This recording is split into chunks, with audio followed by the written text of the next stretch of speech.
Semuanya, kami dari kelompok 7, kami ingin membahas mengenai aksesibilitas pada platform e-commerce. Kenalkan tim kami, eh, ada Alia sebagai UX designer, Calvin UX designer, Nurul sebagai developer, dan Yasmin sebagai UX researcher. Serta ada Mas Rido sebagai partisipan dan Mas Pri sebagai mentor. Latar belakangnya, tercatat pada tahun 2023, Shopee menerima kunjungan hingga 2,3 miliar kunjungan, serta memperoleh pendapatan hingga 13,05 miliar US dollar di semua regional. Berdasarkan survei tahun 2021 sampai 2022, 39,3% pengguna Shopee adalah UMKM. Sementara itu, dari 720.000 orang atau 81% disabilitas adalah wirausahawan UMKM. Dengan begitu, aksesibilitas yang baik dapat menjadikan Shopee sebagai channel potensial wirausahawan disabilitas memasarkan produknya dan memberikan multiplier efek. Objektif, ekspektasi apa yang akan dilakukan pada tugas akhir ini? Melakukan evaluasi aksesibilitas, proses pemeriksaan menyeluruh terhadap kepatuhan standar aksesibilitas, mengidentifikasi masalah aksesibilitas, penyelidikan untuk mengenali hambatan aksesibilitas yang mungkin dihadapi pengguna, memberikan rekomendasi perbaikan aksesibilitas, penyusunan saran konkret untuk memperbaiki masalah aksesibilitas yang telah diidentifikasi, pengaplikasian rekomendasi dan review. Implementasi ruang lingkup. Halaman yang diaudit adalah halaman detail produk dengan jenis web page. Halaman ini krusial di setiap e-commerce karena keputusan user membeli dan sales sebagian besar terjadi di halaman ini. Standar evaluasi aksesibilitas. Acuan standar level dalam evaluasi website Shopee adalah WCAG 2.2 level AA. Level A, kriteria ini mempengaruhi banyak pengguna tanpa berfokus pada disabilitas tertentu. Biasanya dampaknya minimal terhadap presentasi situs dan logika bisnis. Tingkat AA, kriteria ini juga mempunyai dampak yang signifikan terhadap pengguna, berpotensi mempengaruhi kelompok pengguna tertentu, mematuhi mungkin memerlukan penyesuaian pada presentasi sistem. Proses, kami memiliki 4 activity, dimulai dari discover dengan action usability testing, accessibility audit, dengan output audit dokumen, lalu lanjutkan dengan define, dengan action design planning, menghasilkan PRD, lanjutkan lagi develop, dengan action annotation, recommendation, dan testing, dengan output design. Serta yang terakhir adalah deliver, dengan action code implementation, dengan output live web dan implementation. Oke. Jadi, kami melakukan, 2 macam audit, pertama, automatic audit dan yang kedua adalah manual audit. Untuk automatic audit, tools yang kami gunakan adalah Axe dan Wave, sedangkan untuk, manual audit, tools yang kami gunakan itu ada Screen Reader, NVDA, dan, VoiceOver. Untuk, device yang kami gunakan itu ada 2 device, yaitu Windows dan Mac, kemudian untuk sistem operasinya yaitu Windows 11 dan macOS. Sedangkan untuk browser yang kami gunakan adalah Google Chrome. Nah, untuk automatic audit sendiri, standar yang kami gunakan itu adalah WCAG 2.1, karena tools yang kami gunakan itu hanya, mensupport sampai WCAG 2.1 saat ini, dan untuk hasil dari automatic audit yang kami lakukan, itu kami menemukan ada 95 masalah aksesibilitas dengan 64-nya itu adalah, di level A dan 31-nya itu ada di level AA. Dari total masalah tersebut, kami mengelompokkan ada 52 yang termasuk ke dalam masalah serius dan ada 43 yang termasuk ke dalam, masalah kritikal. Untuk manual audit sendiri, itu kami standarnya menggunakan WCAG 2.2 di level A sampai AA.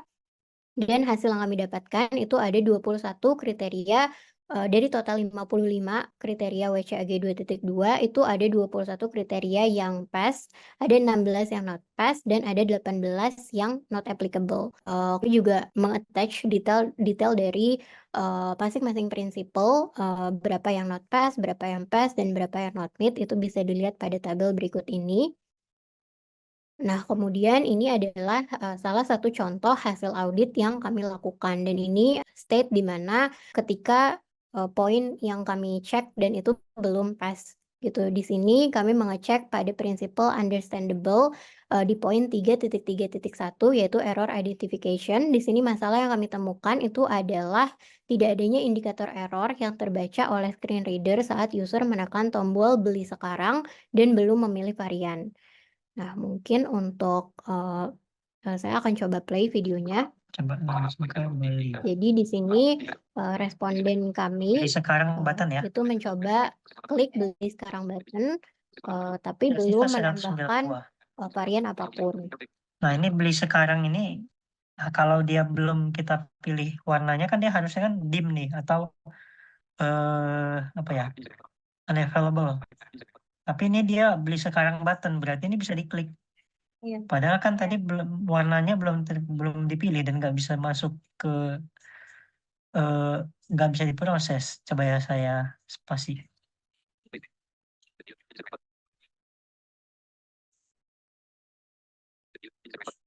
Nah, ini tidak terjadi apa-apa. Beli sekarang button gini doang. Oke, jadi di sini responden kami itu menemukan bahwa setelah dia klik tombol beli sekarang, itu dia tidak mendapatkan error message apapun. Nah, untuk perbaikan yang sudah kami lakukan di sini kami kami mencoba merubah sedikit flow-nya dengan menetapkan varian default yang terpilih, dan user itu tidak bisa meng-unselect varian, jadi user hanya dapat mengubah ke varian yang lain, sehingga ini akan mencegah terjadinya error itu sendiri.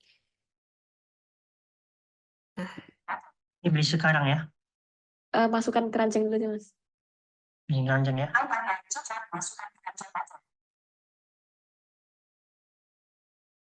Coba diklik. Nah, ini dia enak nih. Produk telah ditambahkan ke keranjang belanja katanya. Oke, jadi setelah kita perbaiki, itu user tidak akan menemukan lagi adanya case error karena memang user tidak dapat meng-unselect varian atau dia tidak dapat klik beli sekarang atau masukkan keranjang sebelum men-select varian apa-apa. Ini beli Nah, kemudian selain audit, kami juga melakukan usability testing dengan ekspektasi UT yang kami lakukan itu user dapat memasukkan barang pada halaman detail produk ke dalam wishlist atau favorit. Kemudian user dapat mengetahui harga produk yang tertera dalam product detail page. Kemudian user dapat memahami spesifikasi produk.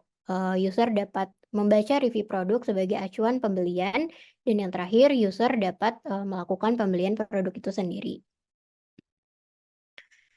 Nah, kemudian berikut ini adalah profile dari partner difabel kami, itu Mas Rido. Nah, Mas Rido ini adalah seorang pekerja sosial di Dinsos DKI Jakarta. Kemudian Mas Rido itu memiliki disabilitas penglihatan terbatas, glaukoma. Sistem operasi laptop yang digunakan oleh Mas Rido itu adalah Windows 11 dengan browsernya itu adalah Microsoft Edge, dan asistif teknologi yang Mas Rido gunakan itu ada JAWS dan NVDA. Sedangkan kalau di HP, Mas Rido itu menggunakan iOS dan Android dengan browser yang digunakan itu adalah Google Chrome, dan asistif teknologi yang tersedia pada HP-nya Mas Rido itu ada TalkBack dan ada VoiceOver. Ya, dari hasil audit manual dan audit otomatik serta testing yang sudah kami lakukan, kami melakukan beberapa perbaikan utama. Salah satunya adalah perbaikan teknis, di mana kami memberi semua atribut gambar ini dengan ALT text dan juga menambahkan area label sesuai dengan keperluannya. Kemudian kami menambahkan default element secara semantik, di mana kami memberikan role masing-masing sesuai dengan konteks dan keperluannya, dan jika tidak diperlukan, maka akan kami beri value none. Selanjutnya, kami juga memberi area label pada action button, yang mana itu jika tidak memiliki visible text, kami menambahkannya dengan konteks area label. Kemudian kami juga melakukan perbaikan di reading sequence, di mana kami juga menyesuaikan urutan baca user. Seperti misal harga itu terbaca dahulu, baru setelah itu harga awal atau harga coretnya itu baru terbaca. Kemudian dari bahasa, kami melakukan penyeragaman bahasa dengan menggunakan satu bahasa di halaman detail produk. Jadi kami menggunakan bahasa Indonesia. Segala istilah bahasa Inggris kami terjemahkan ke bahasa Indonesia. Kemudian juga perbaikan function di mana kami menambahkan serta menghilangkan beberapa fungsi agar fitur-fitur yang ada di page detail produk ini bekerja sesuai dengan ekspektasi user. Seperti kami memperbaiki fungsi di keyboard tab. Selanjutnya ini ada working file perbaikan yang sudah kami lakukan. Untuk detailnya bisa dilihat di tautan s.id/anocle7. Untuk implementasi, salah satu contoh yang terapkan adalah kami membuat pemilihan warna, meskipun di tombol hanya terlihat nama variannya, dari screen reader akan terbaca mana yang terpilih dan ada berapa warna yang tersedia. Berdasarkan masukan dari Mas Rido, perlu ditambah harganya sekalian. Jadi teman-teman yang memakai screen reader jadi lebih mudah untuk membaca mana warna ini memiliki harga berapa, karena masing-masing varian bisa jadi memiliki harga yang berbeda. Lalu untuk contoh implementasi lain di bagian voucher toko, kami menggunakan keyboard trap dalam pop-up. Contohnya pada voucher toko. Ketika pengguna membuka pop-up, fokus secara otomatis hanya bisa berada di dalam pop-up, tidak bisa keluar, hingga pengguna menutup pop-up tersebut menggunakan tombol escape pada keyboard atau klik di area luar pop-up atau mengklik tombol tutup. Jadi ini sangat membantu terutama pengguna screen reader agar tidak lost fokus.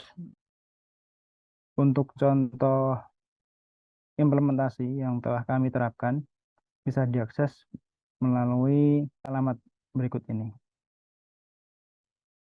Lalu setelah kami implementasi perbaikan-perbaikan yang telah kami susun sebelumnya, berdasarkan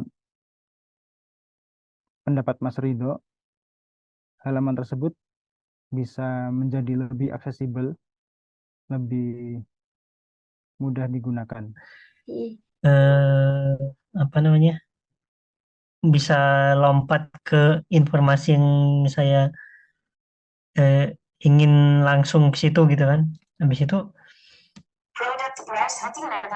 apa namanya? Urutannya juga udah oke. Udah jauh lebih akses daripada yang sebelumnya. Sekian presentasi dari kami, kelompok 7, Manly Bootcamp, tentang revamp halaman Shopee product detail page. Kurang lebihnya mohon maaf. Jangan lupa untuk like, subscribe, dan komen ya di bawah. Thank you.